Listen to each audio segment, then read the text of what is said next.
Ok, alors on vous écoute. Ok, bah déjà, je vous remercie d'avoir proposé que j'intervienne pour ce webinaire. Du coup, là, je vais parler un peu de mon parcours et enfin, le parcours qui m'a amené à ma thèse. C'est une thèse en sciences cognitives que je réalise à la SNCF. C'est une thèse en chiffres du coup. Donc, je vais peut-être présenter ça en dernière. Donc, pour commencer, j'ai commencé avec une licence de psychologie à l'Université de Poitiers. Et du coup, c'était un peu l'occasion pour moi de découvrir les différentes écoles qui constituent cette discipline de psychologie. Et je me suis rendu compte assez vite que c'était l'aspect cognitif qui m'intéressait le plus. Et du coup, dans ce cadre, j'ai pu réaliser deux stages de recherche dans la troisième année. Donc, le premier portait sur la lecture et la compréhension des textes. Et le deuxième, sur le contrôle sensorimoteur suite à une immobilisation ponctuelle de la main dominante. Et en plus de ces deux stages de recherche qui étaient encadrés dans la licence, j'ai aussi eu l'occasion de réaliser pendant des vacances d'été dans mon pays un stage de 2 mois qui m'a exposé à différents sujets concernant le bien-être psychologique. Euh, Ensuite, pour mon master, je l'ai fait à l'Université Paris-Cité, qui était Paris-Descartes à ce moment-là. C'était un master spécialisé en psychologie cognitive et c'était bien axé vers la recherche, que ce soit fondamentale ou appliquée. Honnêtement, nous devions réaliser un peu des deux types de recherches. Donc, un mémoire de recherche fondamentale dans un des laboratoires de l'université et ensuite jusqu'à 500 heures de stage en entreprise pour bien s'immerser dans la recherche appliquée. Moi, pour ma part, j'ai fait mon mémoire sous l'encadrement de Karine de Mazar et Agathe Legrand à l'Université Paris-Cité. Elle travaillait sur comment la posture et les mouvements corporels peuvent faciliter ou entraver les performances à des tâches mnésiques ou des calculs. Et pour le côté plus appliqué, euh, je vais en parler un peu plus du côté appliqué parce que c'est le stage qui m'a amené vers ma thèse en fait. Donc, j'ai eu un stage chez l'Université Gustave Eiffel qui collaborait à ce moment-là avec SNCF et Neurospin de CA pour un projet de recherche ANR qu'ils allaient lancer en 2019. Et c'était un projet qui s'appelait Wild Times. Donc, l'objectif de ce projet, c'était d'étudier la cognition spatiale et temporelle dans le laboratoire, mais aussi plus écologiquement dans le monde réel, d'où son nom Wild Times. Et comme c'était un projet collaboratif, pour moi, c'était assez avantageux parce que j'ai eu la chance d'avoir une situation un peu particulière, à mon avis, au moins. Parce que officiellement, mon stage a été encadré par Jean-Marie Burkhardt, qui est à l'Université Gustave Eiffel. Euh, et moi, j'ai travaillé plus directement avec Valérie Gisland, qui est un des trois investigateurs principaux dans ce projet Wild Times. Et en plus, comme mon stage portait sur la cognition spatiale et c'est un sujet d'intérêt pour la SNCF, j'ai effectué mes missions de stage à la SNCF sous le guidage d'Élise Grisson et Simone Morgani. Et j'ai travaillé sur la familiarité avec les réseaux de transport en commun et les aides de planification correspondantes comme le schéma du réseau et comment ces aides peuvent induire des distorsions dans nos représentations cognitives d'une région comme l'Île-de-France. Donc, c'était pour moi un sujet assez intéressant et ça m'a ouvert aux questions de recherche concernant la cognition spatiale et la recherche sur la cognition humaine dans l'univers de la transportation en commun. Et en plus, comme j'ai réalisé 500 heures de stage sous l'encadrement de Jean-Marie Burkhardt, qui a lui-même le titre de psychologue, moi aussi j'ai pu prétendre au titre, même si aujourd'hui j'en utilise pas et pour une carrière en recherche, il n'y a pas de grand besoin. Mais c'était un petit avantage au moment. Ensuite, pour mon stage de M2, je voulais continuer toujours sur cette thématique de cognition spatiale. Et personnellement, j'aimais bien travailler à la SNCF et notamment avec Élise et Simone qui ont encadré mon stage côté SNCF. Euh, donc, j'ai eu un stage avec eux pour mon M2 Et cette fois-ci, nous avons passé des aides statiques de planification comme le schéma à une aide plus dynamique qui est les applications smartphone de planification. Et encore une fois, c'était un stage qui s'est inscrit dans le projet Wild Times et il portait sur comment la façon de présenter des informations sur les choix de route peuvent impacter les préférences pour les trajets plus rapides versus des trajets plus confortables mais moins rapides. Et du coup, pour cela, on a mis en place une étude en ligne et on a simulé différentes applications de mobilité pour faire varier les informations qu'on présente dans ces applications. Donc, juste pour élaborer un peu plus sur le sujet, parce que ma thèse est une continuation du stage, donc je pense que c'est un peu pertinent d'en parler un peu plus.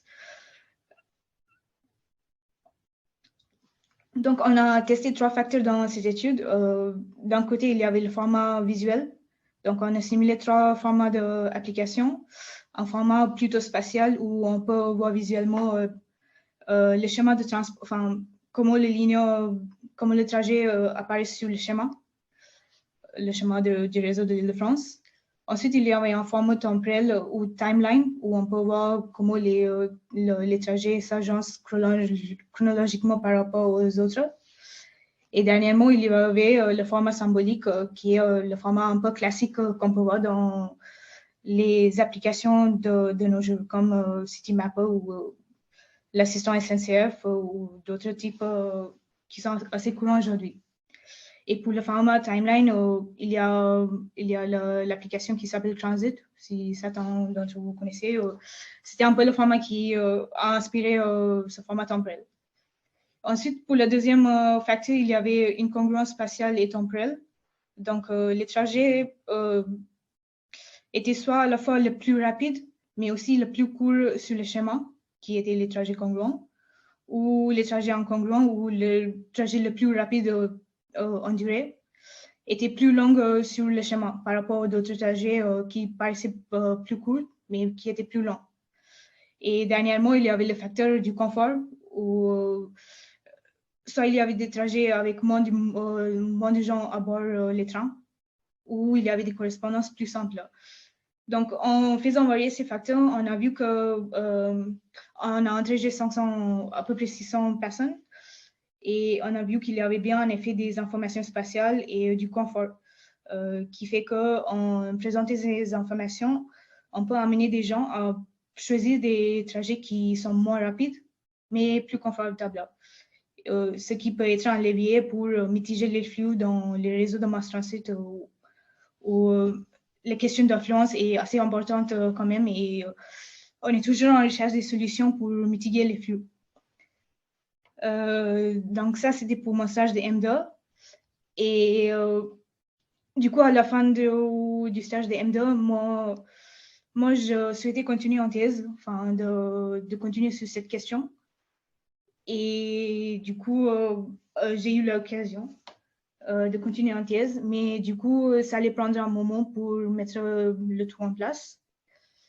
Et du coup, entre-temps, j'ai eu de postes d'ingénieur de recherche, toujours à la SNCF. Donc, pendant le premier poste, j'ai travaillé sur les points de repère dans et autour des gares et comment ces points de repère sont intégrés dans les algorithmes de recherche de chemin et comment les utilisateurs arrivent à les utiliser pour naviguer dans les espaces autour des gares. Et j'ai eu un deuxième petit poste pour la rédaction d'articles. Et maintenant, pour mon poste actuel, j'ai commencé ma thèse en septembre. Donc là, j'ai à peu près 6 mois derrière moi. Donc, le sujet du stage, c'est un peu la continuation de mon stage de M2, où on explore un peu comment les informations dans les assistants de mobilité peuvent impacter les choix de route effectués par les personnes et comment on peut trouver des leviers pour mitiger un peu les flux. Du coup, il y a plusieurs partenariats. Donc, encore une fois, c'est un projet qui s'inscrit dans le projet de Wild Times. Et je travaille à la SNCF avec le programme Expérience de cognition. Et du côté académique, j'ai un encadrement qui est assuré par Valérie Juslang, qui est à l'Université Gustave Eiffel et Paris-Cité avec le laboratoire LAPA, qui est le laboratoire de psychologie et ergonomie appliquée. Et j'ai aussi un co-encadrement qui est assuré par Martin Nolenberg,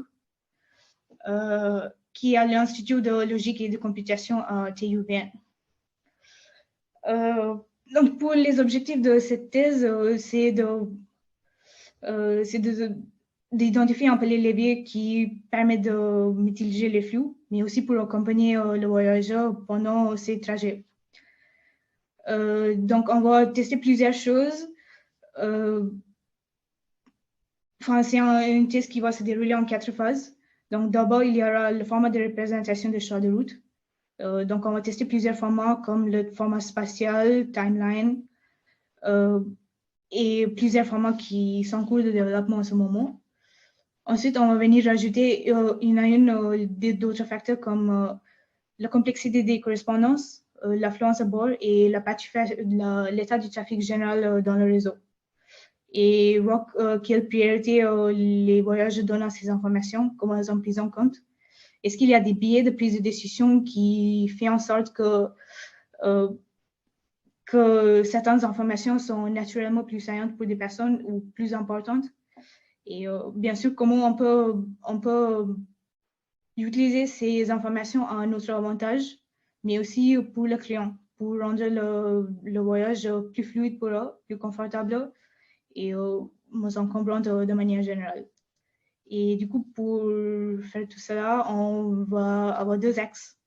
Donc, d'un côté, on va avoir des études en laboratoire, donc en ligne, et on va aussi faire quelques A/B testing directement avec des utilisateurs de l'application de la SNCF pour voir s'il y a une cohérence entre les données qui sont issues des étudiants en laboratoire où des gens disent juste qu'ils préfèrent certains trajets et des études qui sont réalisées sur le terrain où les personnes font vraiment un choix et ensuite ils réalisent réellement le trajet. Voilà. Donc là, ça fait 6 mois que j'en thèse. J'ai fait un peu l'état de littérature et actuellement, je suis sur la première phase, donc le format de représentation. Donc, on a 2 études qu'on envisage pour cette phase et du coup, elles sont en cours de développement. On est en train de construire le matériel en ce moment.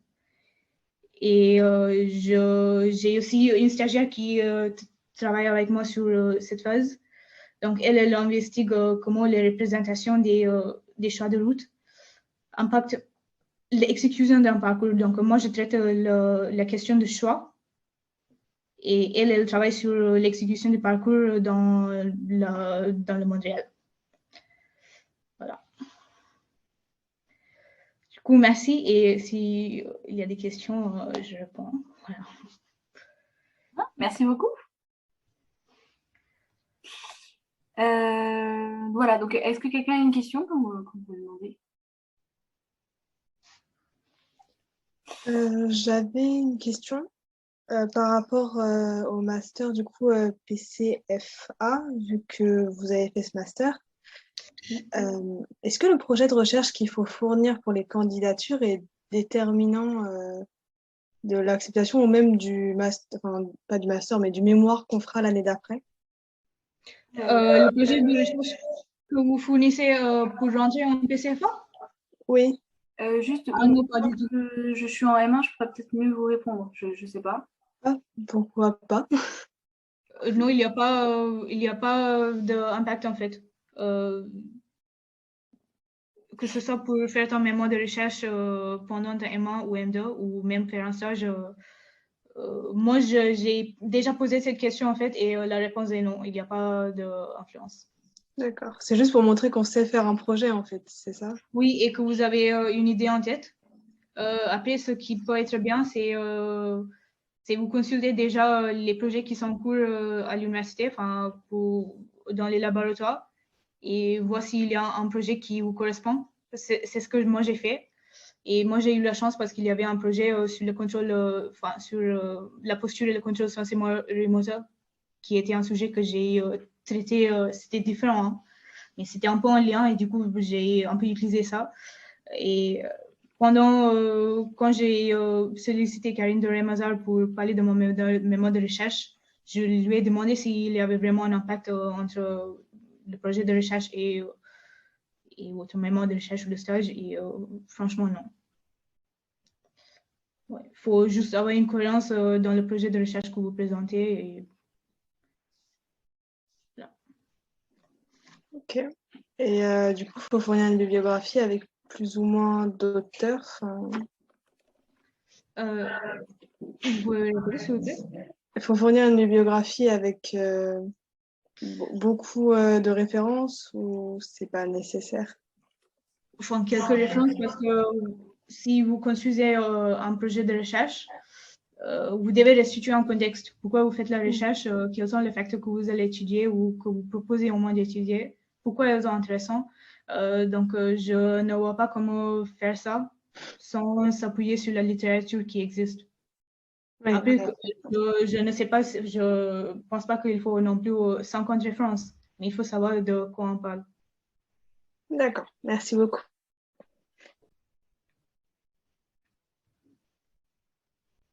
Et si vous construisez votre projet de recherche pour viser un mémoire de recherche plus tard, franchement, moi, je vous conseille de déjà repérer qui travaille dans les laboratoires sur quel sujet et de viser quelqu'un, de viser un des projets qui sont en cours ou quelqu'un qui a les compétences pour encadrer votre mémoire de recherche. Sinon, juste pour rendre un projet de recherche qui n'aura pas l'occasion d'être prise, vous perdez un peu votre temps et enfin, vous pouvez le faire, mais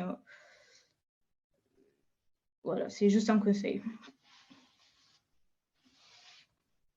Mais ça veut dire que pour le master PCFA, en gros, on aura des TER de proposer, il faudra choisir parmi ceux-là? Oui, c'est ça. D'accord. Ok, et on peut savoir à l'avance c'est quoi comme TER ou on le sait du coup quand on... Je pense qu'il y a moyen d'avoir la liste par avance. Et sinon, vous pouvez aller sur le site des laboratoires et voir les sujets qui existent. Enfin, les thématiques qui sont en cours d'être abordées. D'accord, merci beaucoup.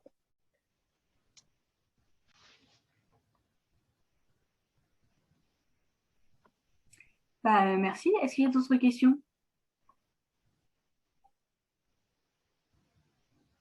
Oui, vas-y, Pierre. Alors, moi, j'avais une petite question parce que du coup, c'est la première thèse CIFRE dont on nous parle. Et c'était pour savoir au niveau. Parce qu'on nous a parlé tout à l'heure du fait qu'on devait plus ou moins venir avec notre personnalité, notre projet quand on faisait une thèse, en fonction de quel type de thèse on est faire. Mais là, du coup, est-ce que vous sentez régulièrement et comment vous gérez du coup les contraintes qui peuvent éventuellement venir du côté entrepreneurial de votre supervision? Du coup, pour ma thèse, quand on a soumis le dossier à l'ANRT pour le financement, on avait déjà un projet qui était assez bien construit et bien encadré, en 4 axes. Après, les études en elles-mêmes, pour chaque phase, par exemple, les études précises, elles ne sont pas définies. On a une unité, mais du coup, en ce moment, je peux juste vous dire que pour la première phase, par exemple, c'est moi qui propose l'étude. J'identifie un peu les facteurs dans la littérature de ce qui existe côté assistant de mobilité pour voir ce qui est pertinent. Je discute avec mes encadrants, à l'entreprise, mais aussi académiquement. Et du coup, il y a un bon marge de manœuvre sur ce côté. Mais le projet a été assez bien défini quand même. Après, moi, j'étais aussi impliquée dans la définition du projet de recherche, des questions de recherche. Voilà, donc je pense que je ne sais pas comment ça marche pour tout le monde, si c'est toujours bien encadré ou il y a beaucoup de marge de manœuvre. Mais pour moi, je pense que j'ai eu un peu de chance de tomber à la fois sur un bon sujet de recherche et aussi être impliqué dans la définition du projet. Et là, maintenant, d'avoir vraiment la chance de définir un peu les études précises. Enfin, pas précisément, mais avoir au moins les grandes idées que je présente à mes encadrants. D'accord, merci.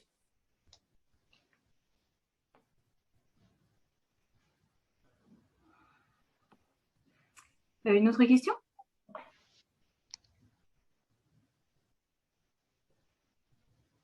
Alors moi, j'en aurais juste une si c'est bon.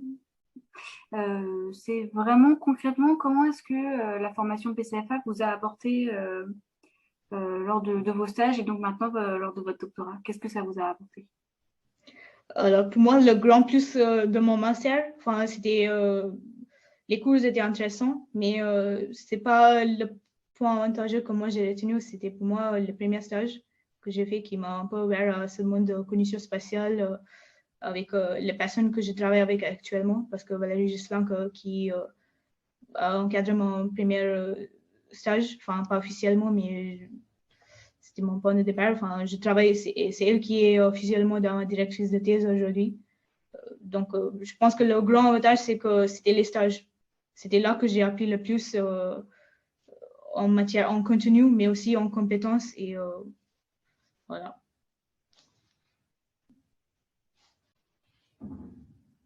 D'accord, merci beaucoup. Okay. Merci à vous.